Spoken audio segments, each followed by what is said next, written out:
Conversations with Nathalie and Lalantia. And today we're coming on to talk about spirit guides. And I'm excited to talk about this because this could go in so many different directions. Spirit guides is a pretty broad topic, but I think that, yeah, I guess we'll just kind of go with the flow of it because I didn't make any notes or anything like that. Did you write notes? No, and it's funny because I normally always do that, but like you said, it's such a broad topic, and I felt like we would be guided by the people who show up, and we always ping pong off of each other. So I felt like a lot of different things were going to be covered, and I also feel like this is definitely a topic that's going to come back around in the future. So I felt like everything that's not going to be talked about will definitely be in the next one. So Yes, for sure. Yeah, because I thought, like we usually start with kind of the beginning of the beginning of our story on the topic, our personal experiences, and that will kind of direct the conversation wherever it needs to go. So we should have more than enough to talk about. I see that Stacia has joined us. Hello, Stacia. And Lisa Warner-Reed is here. Hello, Lisa. So I guess we can just start talking and people will join as we go. But for me, my first connections of spirit guide, like my very, very first connection was I had been meditating. I'd been learning how to meditate and truly let go in meditation. And I've shared this story before, but in case you haven't heard it, a guide came forward and I was able to stay in the meditation long enough to go with the guide, and he was really, really excited to connect with me. And he brought me to a sacred place where we were going to meet or something after that. I wasn't able to hear him. I was able to see him really clearly. He took my hand and he took me to the other location. And he was really, really excited. Like I knew he was really, really excited. I don't remember like how I received information from him in that time, other than seeing him and him kind of acting things out a little bit. But I got so excited I came out of my meditation, and then I'm not sure if I connected with him that strong ever again. And then like our time together was done basically. Like he was just there for that short experience. So that was my very first one. The one after that was with a tree spirit, and that was in meditation. I still remember I was leaning back, like when I went into meditation, my head kind of fell back, and I was leaning back against the couch, and a tree spirit came in, and she stood in front of me, and she sent this energy into my heart, and I felt the energy so strong, and I saw her pretty clearly, but I didn't know what she was like right away because she looked so different. She didn't look like a being that I knew, like it was later that I knew that she was a tree spirit, but she sent energy into my heart, and it brought me out of my meditation and my excitement again. So those are the beginning of my spirit guide connections. And I see that Beth asked, did you set an intention to connect with a guide, or did it just happen? So I did have the intention of connecting with spirit guides, if I remember correctly. This was like 7 years ago now, I think. So it's a little bit hard to remember. There's like some details I remember really well, some details I don't. But I didn't know how to protect myself. I didn't know to set intentions that they're for the highest and best good, the deepest of love, the highest of integrity. And so I got lucky. Basically, I got lucky, or I was just already very well protected. I know that I am, but it's always important to set those intention to connect with a guide that is of the highest and best good, the deepest of love, and the highest of integrity. And so now I do that every time I call in guides. So at that time, no, I didn't. I did set the intention to connect with a guide. yeah, that's amazing, and so relevant, because the first time for me, it's funny because I think in that moment I didn't really know that I was connecting with the guide. So to answer Beth's question, the first time is something that I look back upon now, that I noticed like, oh, I was probably connecting to a guide, but in that moment it was just something so funny and strange that happened to me. So I was like getting into spirituality and getting into a spiritual community, learning about all these things, but it always kind of eluded me, like the idea of these spirit guides that are around us, but we don't see them, we don't feel them, or I thought I didn't in that moment. And it's so weird because you have so many expectations is what I noticed, because you have so many people talking about their connection to Jesus that they met as a spirit guide, and I wasn't a religious person, so that was like kind of like hard for me to understand. And like all of these people talking about angels, and I was like, are angels even a thing? Like I was still questioning that within that moment. So I didn't intentionally connect to a spirit guide, but one day I remember going to sleep, and I was laying in my bed, and you know that moment right before you fall asleep and you're still like Yeah. talking to yourself and like in that space.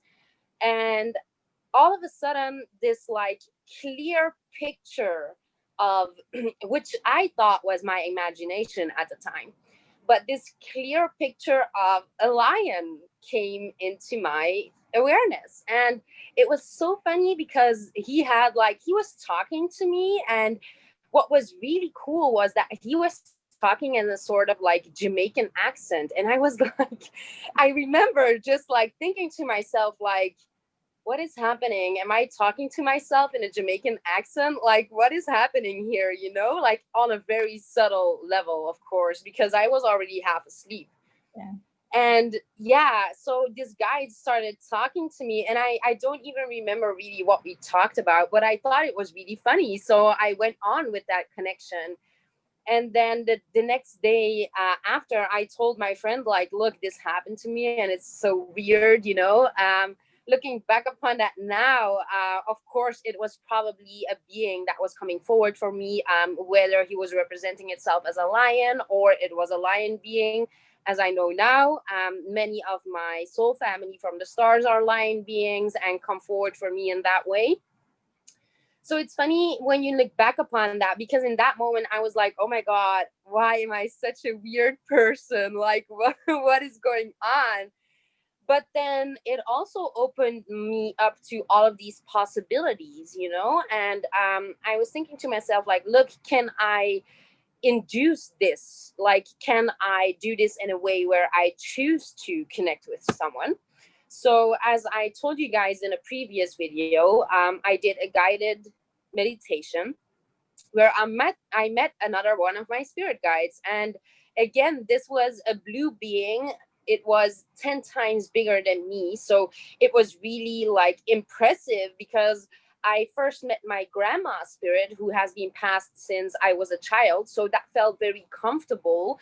And then she took me to the other guide, which was like a being that I had never seen. I have no reference for it, except for Avatar, maybe. Like they kind of look like that kind of blue with like the feline features. But I think I hadn't even seen that movie. I don't know. So I didn't really have a reference for it. And then I started writing these things down, you know, because I was so blown away by what happened. And when you're not used to these things coming forward, it can leave such a big impression on you. And I think for most of us, these are like the moments that motivate us to go further with these things and to discover the different ways that these beings are connecting with us and coming forward for us. So yeah, that were some of my very first experiences, and yeah, it was really mind blowing. And when I look back on it now, it's so funny that I didn't recognize in that moment, like, oh, these are spirit guides. But there's such yeah, like I said, like expectations. I expected my spirit guide to be a human.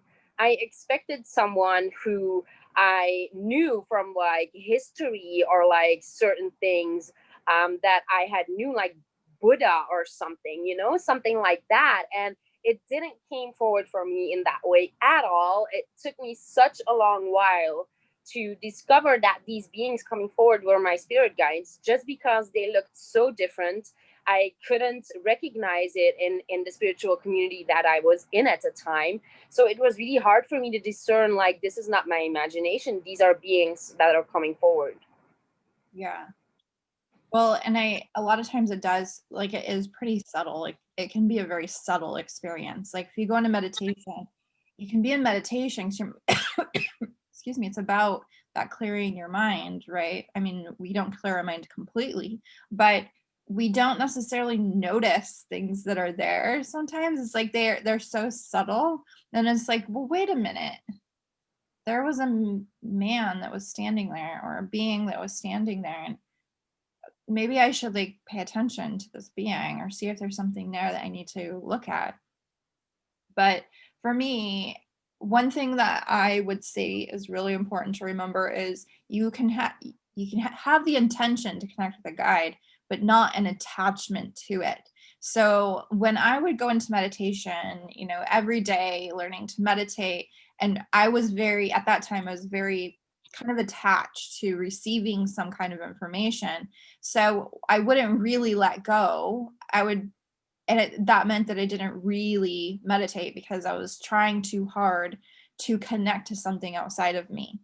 And what I learned is that when I actually just let go, I had the intention, to connect with a guide, but not with an expectation with it. It was more like, I'm going to meditate and whatever happens, happens. If I connect with the guide, I connect with the guide. If I don't connect with the guide, oh well, I had great meditation. And so it was when I learned to be able to let go and for it just to be whatever, that's when the guide started showing up. And that's how it still is. If I'm going through a hard time and I'm trying to meditate and I'm like, I really need some information, I'm not going to get any information. I have to let go and be like, okay, I'm open to guidance or whatever it may be in this moment. And of course, I don't have to meditate anymore to connect with my guides. At that time, I didn't know how else to connect with them except in meditation. And then the more I practiced, the more I connected with them in meditation, the more I was able to connect with them just in the everyday and just being able to, have conversations with them as I'm driving down the road or cooking dinner or taking a shower or whatever. And it was those times when in the beginning or towards the beginning, so once I had started connecting with guides in meditation, I would have them show up with in the shower with me because that was like the time that I would kind of get out of my head again. The rest of the day I'd be like busy, busy, busy, and I wouldn't give them space to come in. And then I'm in the shower and I'm just kind of letting go. And then all of a sudden my shower is like full of guides and I'm like, okay, this is crazy. But then I'd be able to have these conversations with them in the shower and receive a lot of information in that space. And the shower still is a place where I get a lot of information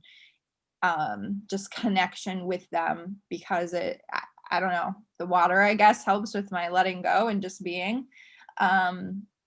Driving also works really well for me because it's kind of a meditative thing to do. You don't really have to think when you're driving, not too much. I'm trying to think of other situations, but I guess it's that whole being able to let go to allow it to be whatever it is. No attachment to it. It just is what it is. And then it seems to get stronger and stronger. And then it just becomes kind of second nature to connect with guides. Yeah, and I think it's so important what you just mentioned, that this is not something that, like, when you do it one time, it's gonna happen all of the time. Like, it's so funny because looking back at it now, I even recognize that even when that happened with that guided meditation, like, it's not like every day after that I would do a guided meditation to meet a spirit guide, because this is the part of, like, the journey part of it. You have some time that goes over it before you can get acclimated to having these experiences. I think between that guided meditation and me consciously connected to guides was at least a year that went over it. And I think, of course, you can do it on your own time, but I felt like it was really important for me to let that unfold in a natural way. I was also in school at the time, so I didn't really have the time to do a guided meditation every day, meeting my spirit guides. And I think I also needed some time to really wrap my head around that experience and what's going on. And I think what is very important, and I think it aligns with what you are saying, is that in the period between that guided meditation and consciously connecting to my guides, I was connecting to my guides, but in a more subtle way. So I would get synchronicities of things that happen to me. So for example, I would get this idea in my head, and I and Lalantia, we have this happen all of the time. It's so funny. So I get this idea in my head, and I'm like, oh yeah, that's something that I need to keep in mind. And then my guides will like validate that for me, by sending a synchronicity my way. And then most of the time I will be talking to Lalantia, and I'm like, hey, you know what? My guides were bringing that forward for me. And she's like, oh, that's so funny because I had the same thing happen, or like I had the same energy that was coming forward for this week. And it's so cool because that's how most of the time I had an expectation of who my guides were without even knowing it. Because in that period between doing the guided meditation and consciously connecting to my guides as I do in the way that I do now, I just kind of went with the energy of it. And I set the intention that my guides would reach out to me in ways that I would be able to comprehend and I would pick up on, and that the most important messages would come forward for me in that way, and I would recognize them, or they would have to send me loads of reminders. But if it was important, then they would do that. So that's how I first really started getting comfortable with guides in my daily life, sort of say, like getting these synchronicities, um, and getting these other validations from other readers. So what I would do was get like a reading done on a live, just like we do here in the group on Wednesdays. And I would like let someone do a reading for me, and then like the mermaids popped up, and I was like, oh, that's so crazy, because I felt like maybe there was some mermaid energy going on. And then someone mentioned the mermaids, and then I started researching that, and I found Lalantia, and that's how I rolled into the whole process of really connecting to my guides in a way that I'm connecting to them specifically, because otherwise I would just connect to the energies of them and not really specifically connect to them, but just like my whole spirit team as a team. And I would just get the information that I needed within that time. Yeah. I know for me, I still do this, but in the beginning it was a lot of channel writing. And this channel writing is different from automatic writing. But when you channel write, you have to find that place of letting go, not letting go as much as automatic writing, which is where they just take over and do it for you. I would still be the one writing, but they would speak through me through, and with using the pen for writing, it allows kind of a meditative state, or like a letting go. And I would be able to tell, so from the beginning I was able to tell once I started that, okay, this beginning part was me. Like I might just ask myself different questions, or I go into the energy where I know when it's still me, and then I know when it becomes the other, that the spirit guide. And my handwriting changes sometimes a little bit, and the words that I use are not my own, and it becomes very apparent to me. But it did take me a while to learn to trust in that, because when I first started doing it, I didn't really know much about channeling at all. I don't know if I knew that it was even a thing, but it seemed kind of natural to me in a way. And so I just started doing it. I guess it's that part of me that remembered or knew things that consciously I didn't know that I knew, right? And so when I did the channel writing, then that was how I would receive more information, because in meditation, I was finding that I was connecting with guides, I was feeling them and kind of knowing them, and there were bits and pieces, but it wasn't so much conversations. I wasn't receiving a ton of information. And in fact, when I first started connecting with my first dragon guide that came forward and a shamanic guide that was kind of acting as one of my main guides at that time. Every time I go into meditation, they would be there for me, but it would be to sit, for us just to sit together. And they didn't want to like speak. It was just a being together, and that importance of being. And they were teaching me the importance of just being, and being present, and being in stillness, and not having to constantly be doing, because that's how I felt at that time, that I needed to learn all the things. I needed to know everything as fast as I possibly could to move forward. And they're like, no, you You learn by being, by allowing, and by being present and in stillness. And so every day I would go into meditation with them and just sit with them. And it started out at like 15 minutes. The next thing I knew, it was like 2 hours. I'd be in these meditations with them, just sitting with them in stillness. And like sometimes it would be like on a bench, sometimes it would be tucked under the wing of my dragon. Yeah, it was just, I don't know, it was a really strong, a big learning experience for me. And what they taught me at that time, which I understood more later, at the time I'm not sure if it totally clicked for me, but they were teaching me that it's about my connection to myself. Our guides are here to help us with our connection to ourself, our wisdom, our purpose, and they are here to support us so that we know we're not alone in doing this, because sometimes it's really overwhelming. It's really scary. We go through really hard things being human, and we're human. We're meant to feel things strongly, and it's meant to be, I don't know, a journey, not just everything's super easy. It's meant, we're here to learn. And so we want to often go outside of ourselves for our experiences because we don't believe that we're enough. We don't believe that we know what we need to know within ourselves. And so we will do anything to get around that.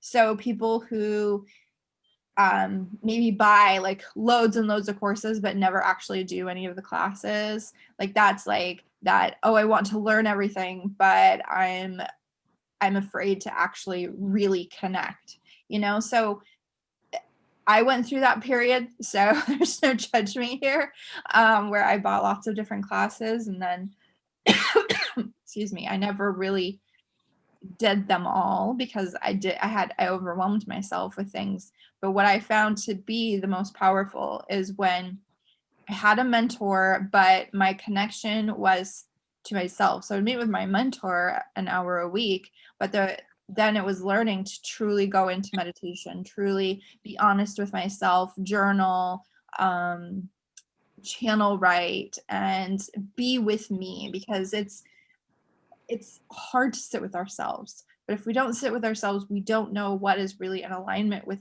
us. And this isn't about, like, yes, we can be a vessel for other beings to come through and speak and share things, but that's not so much about what it's about, right? Because we are the ones who incarnated here, because we are the ones that are meant to make the difference or to create change in this world. But we have a lot of support in doing it. So for having a hard time having them, or anytime asking them to come in to support us, help us to see a bigger picture or another perspective, or to hold more love in our hearts if we're finding ourselves very judgmental, whatever it may be, they can help us in doing what we are here to do.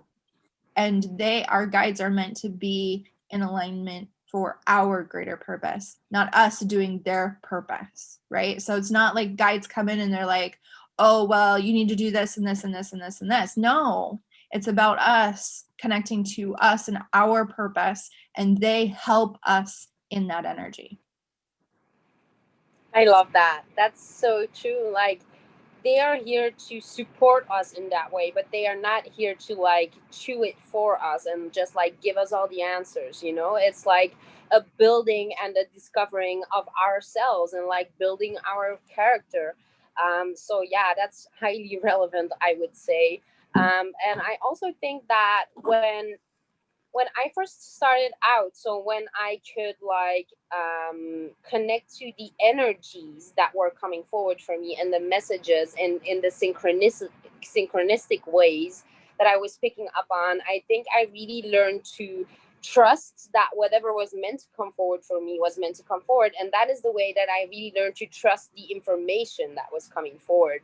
Because when I started doing a course on really developing my skills and reading for other people, before that, I wouldn't really connect to my own spirit guides. Like, I wouldn't really specifically connect consciously to a certain guide for answers. So when I started doing this course and started doing practice reading for other people, this is when it really started opening up for me, because there wasn't that pressure of having answers that were for myself. There wasn't that pressure of I can't get these things validated because they are about me and it's for my spirit team. So it's really hard to validate that on your own. Um, so that really got me doubting. While doing it for other people, I had to trust what was coming forward. I had to say what they were saying to me. And I can't even explain how much it built my confidence getting these validations from these other people. And that really built the confidence within myself that I could trust on what was coming forward. And that really rolled me into doing that work for myself and connecting. When I started doing coaching with Lalantia, I really started connecting. We did journeys together, and it was so cool because it was like she told me like, okay, go for it. And I was like, I at first I was like tripping a bit, like, oh, what is the meaning of this, what I'm supposed to do? And then it started rolling and rolling and rolling, and then I would hear Lalantia like laughing, like, oh my God, like that's so cool that you saw that too, you know? And I said these things, and she's like, you are so in tune, like how do you not realize that? And I think that really built up my confidence, getting that validation, having someone to share these moments with.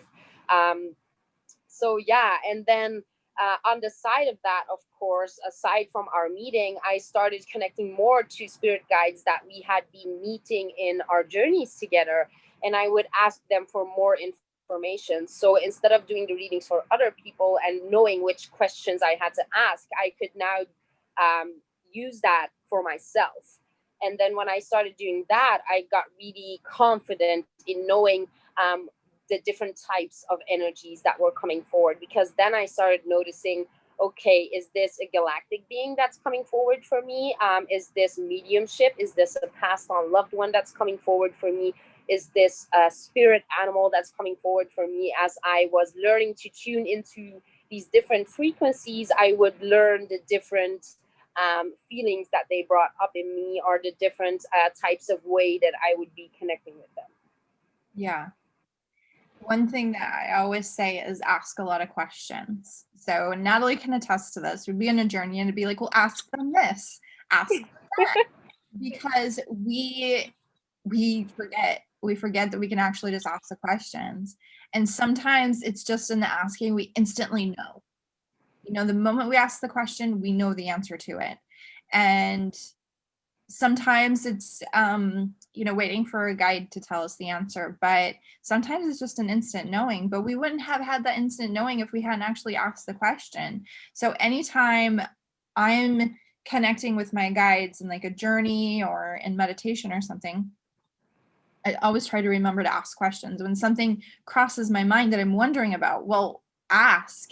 Even if it's not like something that the guide will answer or knows the answer to, I may know the answer within myself. I'm just bringing it up to the surface, right? So we can't dismiss what we already have within us, but that information that we have within us, we have to ask ourselves in order to bring it up.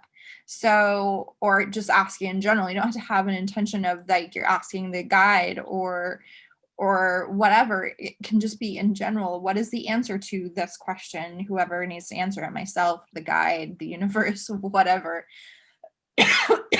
So ask a lot of questions anytime that you're connecting and looking to receive any kind of information, because a lot of times we're just like, oh, well, they're doing this and that's really weird. And it's like, well, ask, why are they doing that? What are they wearing? What does that symbolize? You know, ask all the questions, because that's the only way you'll know. And there's always an answer. You may not know what the answer is in that moment. The answer could come later. So if you ask a question and it feels too hard to receive an answer, let it go and just trust that you'll receive the answer when the time comes, or maybe the next time you go into meditation with them or something else. But anytime you ask a question, there's always an answer. Just don't attach to receiving an answer, because it may come in a way that you don't expect it to. Yeah, and that's such a good point, because my guides are actually bringing this up to mention this, like don't expect the answers to come in the way that you want them to, because not every connection that you make is going to be a full-on conversation. So if you feel like you're not at that stage where you're able to really conversate with them, and you feel like you need an answer to a question, ask for a sign. Ask them to give you a sign, and be specific. Like, you would be surprised what they can bring forward for you. So be specific and be like, okay, if this happens 3 times, then I will know this is the answer to my question, or I will know that this is something that I need to dig into. So really try to establish a personal connection with them. And that is something that they want me to mention too, is I think we underestimate how some of these guides are like here specifically for us. So they're here really to connect with us, to build a relationship with us. Some of these guides are families that we know from other lifetimes, families that are waiting for us to come back to them, in a future lifetime. So don't underestimate how important that it makes them feel if you establish a personal connection with them. Because I know for certain guides that I ask them, look, what is the name that you feel comfortable with that I can call upon to connect with you and to strengthen that connection, that when I call upon that name, I know that I will have a direct line to your energy.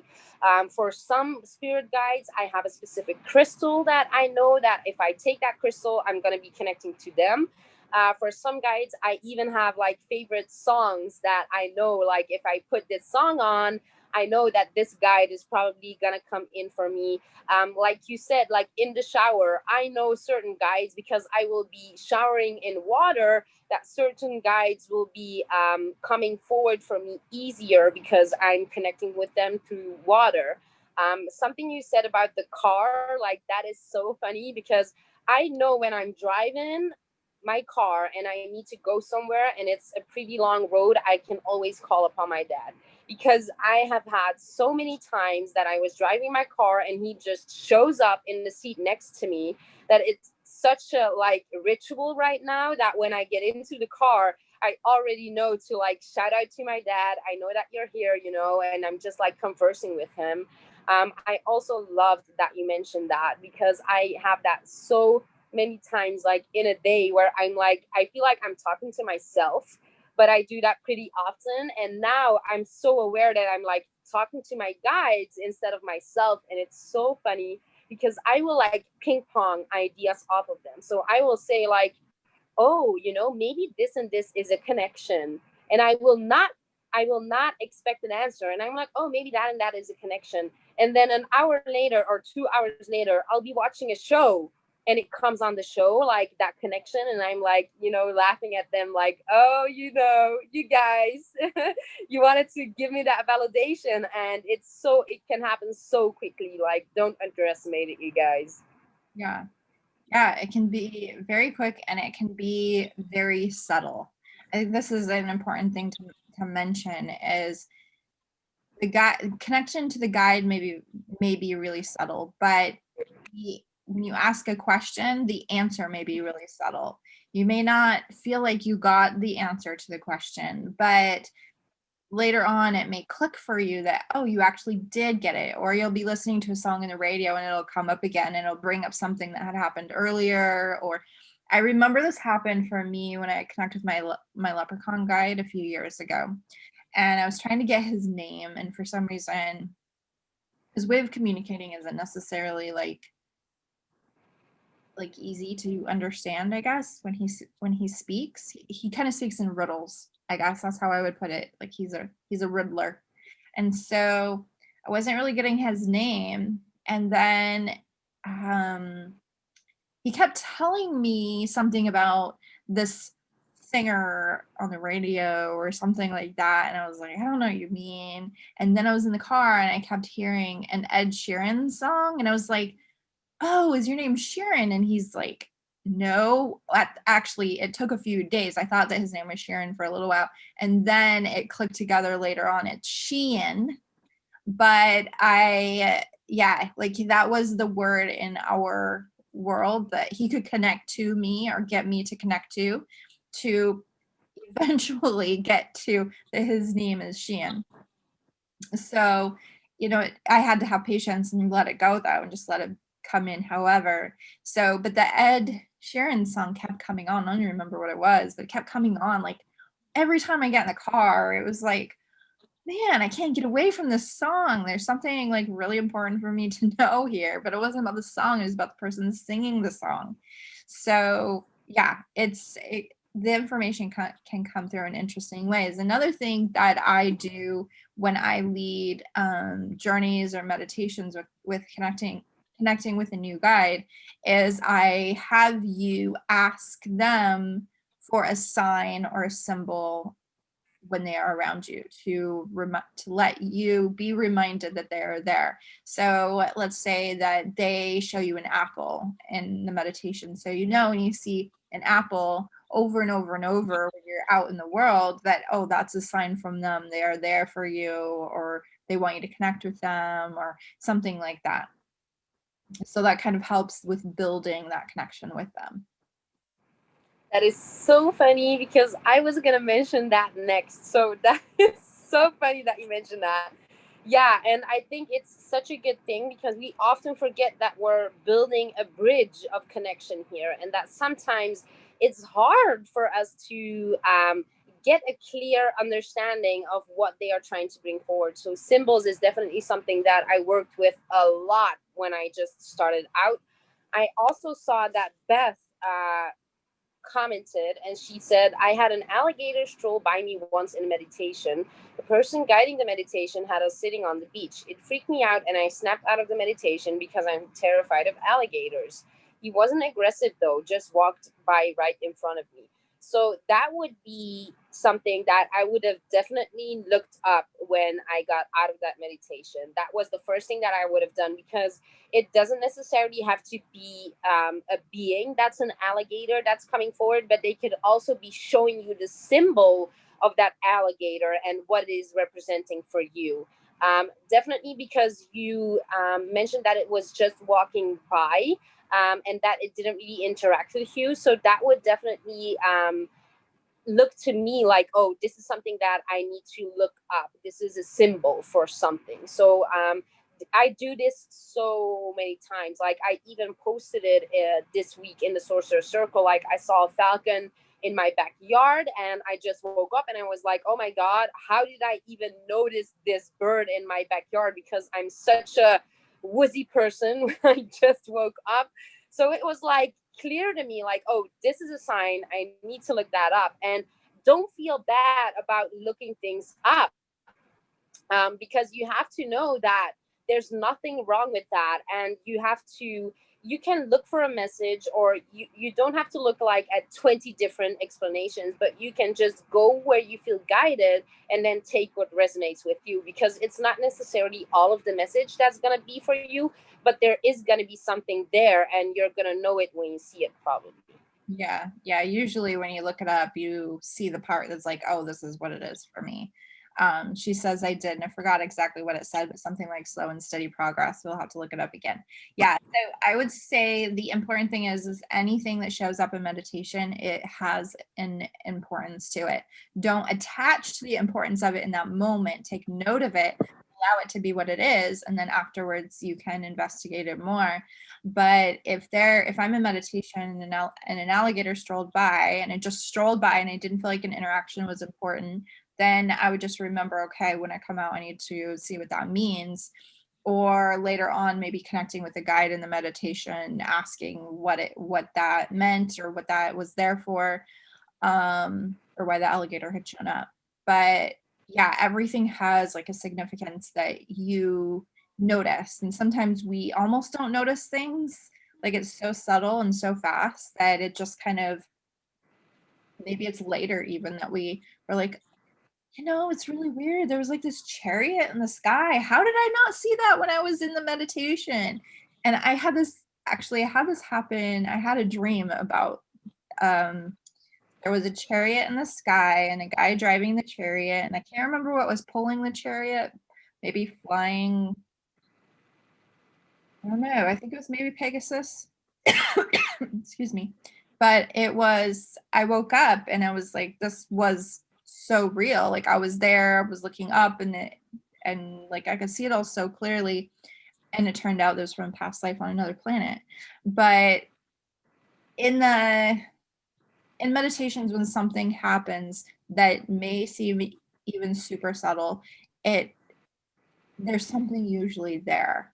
But we have to find, this is the tricky part, is when we see something, then we often like jump out of the meditation because our mind starts like being super active. But if it's like, okay, I recognize that there is another being there, what is the meaning of this, or what is the significance of this, or do I need to talk to them, or whatever. So it's all kind of goes along with practice, and just practicing and finding what works best for you. And it just gets easier and easier the more you do it. Yeah, and I think it's so important to remember, you guys, that you have your own vocabulary that you're sharing with these guides. So, for example, when like there could be so much information in just a color that comes forward for you. Like I've had sessions where a color came forward for me and I immediately thought, "Oh, police," because it was the color blue. So I thought police and I was like, "Oh no, I'm not going to mention that." This is when I just started out.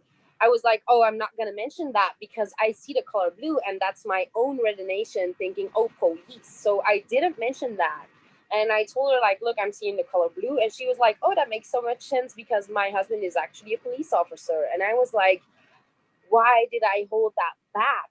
Because now when I think of the color blue, the first thing that pops into my mind is clouds or throat chakra, or it's always something different. So first of all, don't expect every symbol to represent the same thing. So color blue can mean many different things depending on the person that you're reading for. Sometimes it can represent, if you're very clairvoyant and you're seeing the color blue, it can represent a feeling even though you're seeing the color blue. So like Lalantia said, definitely think about the questions that you could be asking. That is what I do. If I see the color blue, I will not presume something. I will ask, look, what does this color represent for this person? Yeah, that's a really good point, because yeah, it is often through colors and symbols, like a leaf or a, I don't know, a field of a certain kind of flower or something. Like the symbolism can be really strong in communicating with them, depending on how your abilities come through. But connecting, I think we only have like 10 minutes left. So if you guys have questions about spirit guides, pop them in so that we can answer them. But I was going to say that I think it's important to talk about how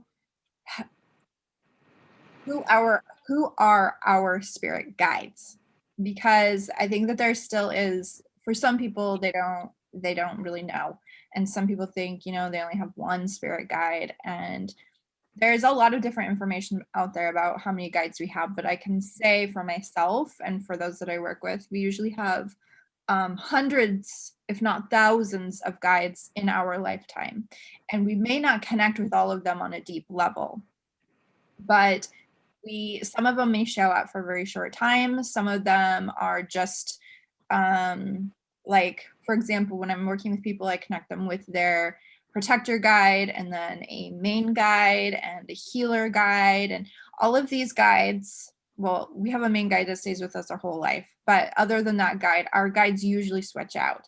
So the protector guide that I connect people with, by the end of our time working together, they may be ready to upgrade to another protector guide. And a protector guide, or any guide, doesn't have to be a human-esque being. It can be a galactic being, it can be an animal guide, it can be a collective consciousness where you don't actually see a being at all. It can be a priestess, a shamanic guide, a fairy, a dragon, a unicorn, a mermaid. Like, our guides can be all different kinds of beings, and they all have like their specific thing that they help us with. So if a mermaid shows up for you and is showing up over and over and over for you, then it's important to ask, well, what are you here to help me with? Well, a mermaid could be helping you with loving yourself, or accepting your sexuality, or for finding your voice, being more comfortable in your skin and with who you are. A dragon or the mermaid could just be like your soul family, be helping you with those things, but also be like a soul family. and someone that you've had past lives with that is important for you to reconnect with for your own awakening of your memories. Almost said rememories, but to help you to remember again. So our spirit guides can be lots of different beings, and they're often connected to our past lives. Most of our guides we have had past lives with. So there is usually a deeper connection there.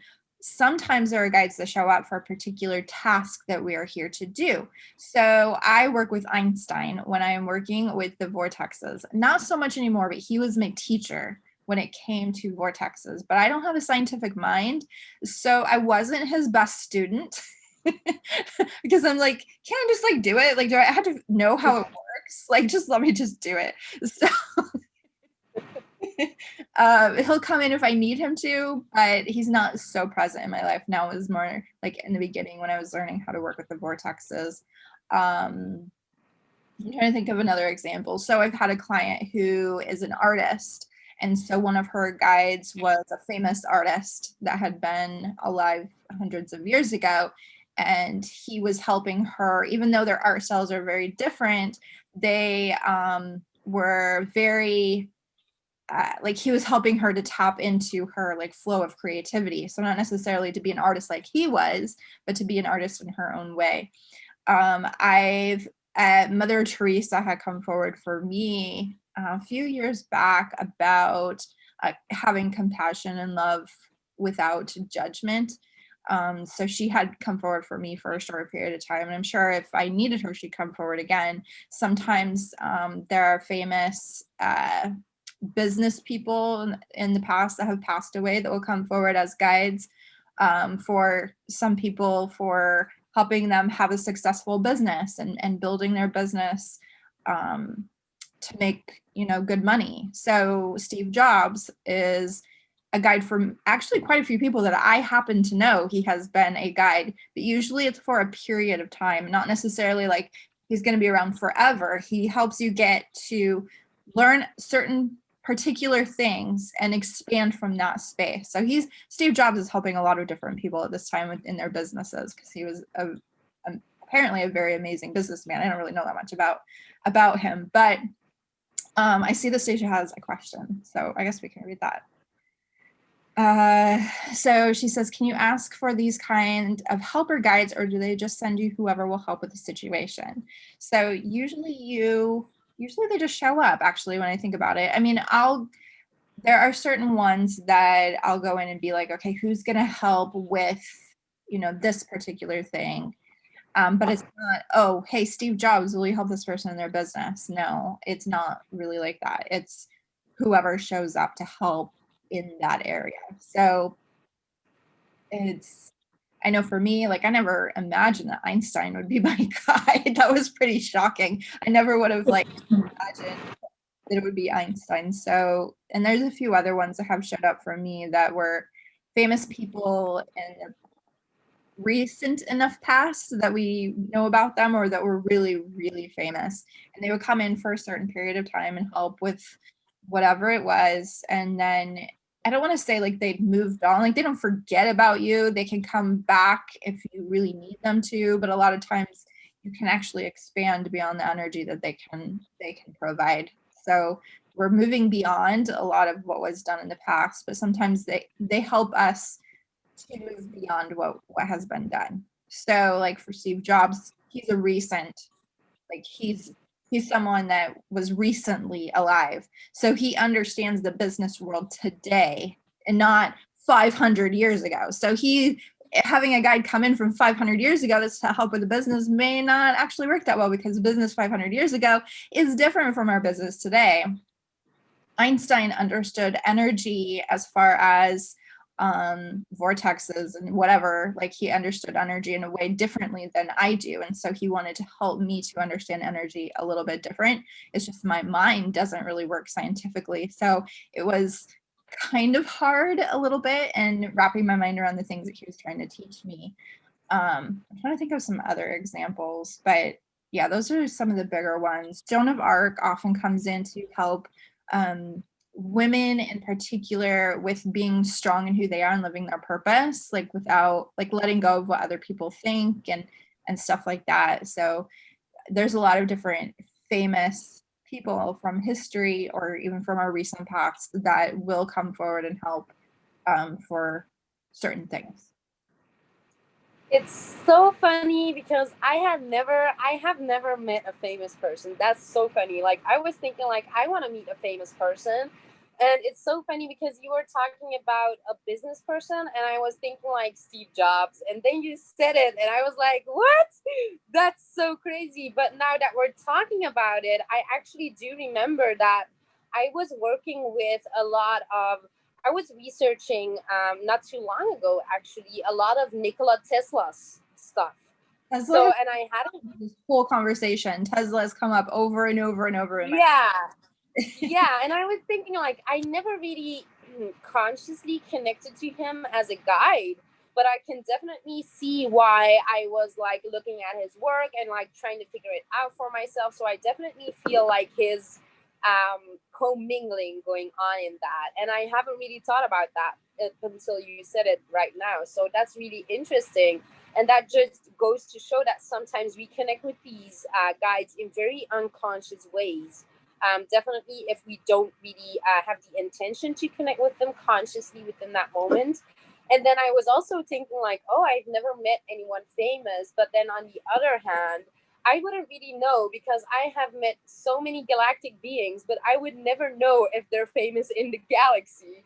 So who knows, maybe maybe I have met a galactic being that's really famous in our universe, but I would not know because yeah, they come forward for me in such a normal way that I have never asked them like, "Are you famous in the universe?" So, but I'll keep that in mind next time that I connect.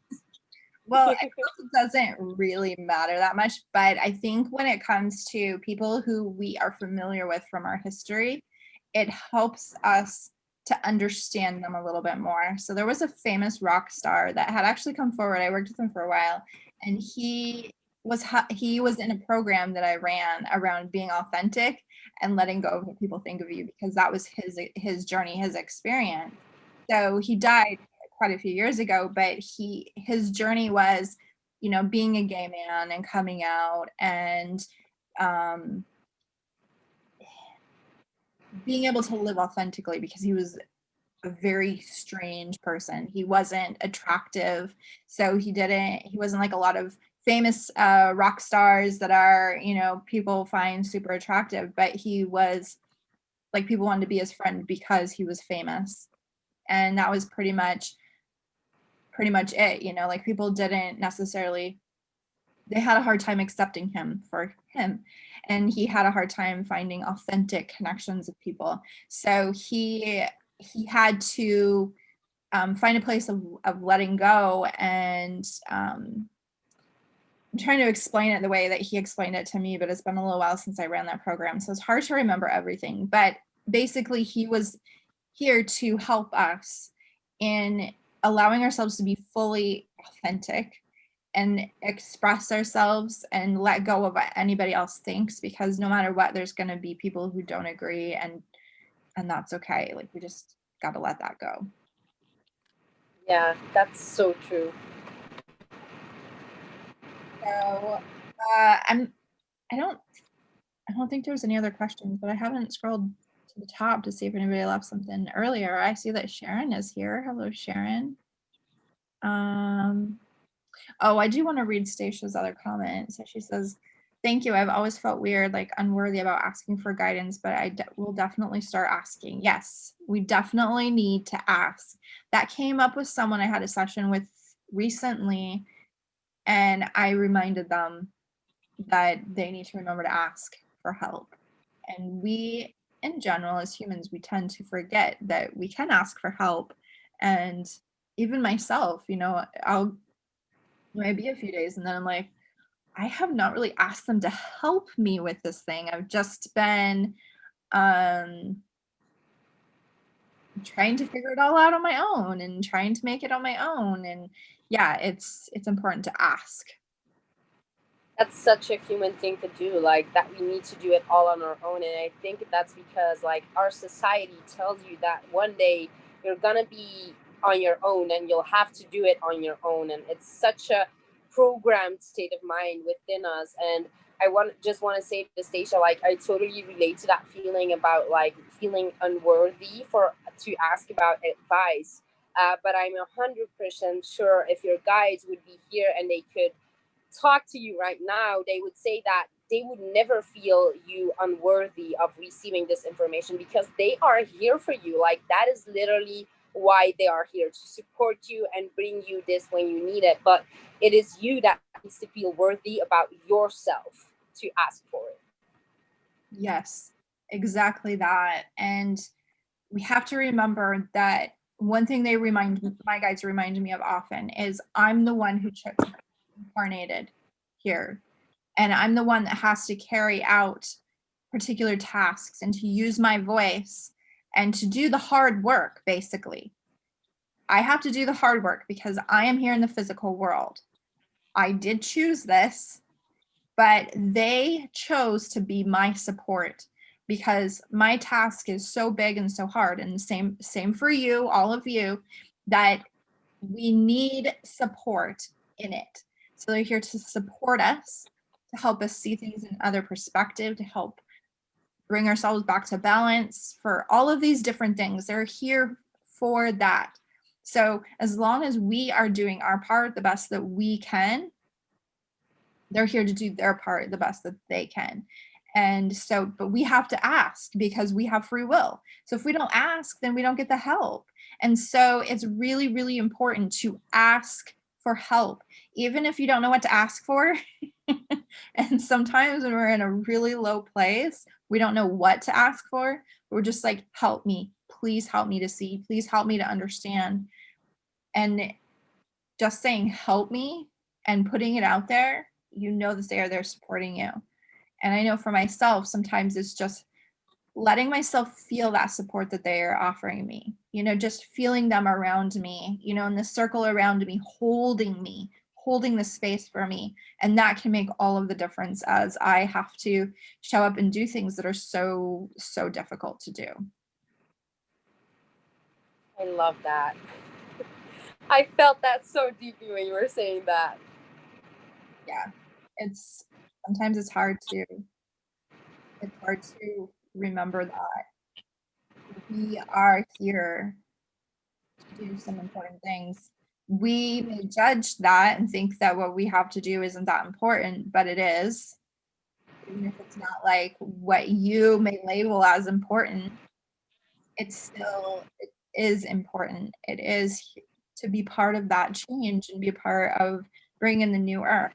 So the more you connect to yourself, the more you get to know who you are, know what your passions are, what's important to you, and you look at your own journey and your experiences. Oftentimes our purpose is connected to our own experiences and the trials that we had to go through on our own.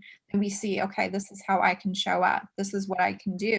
And sometimes it's not, doing something that seems particularly big, but it is big.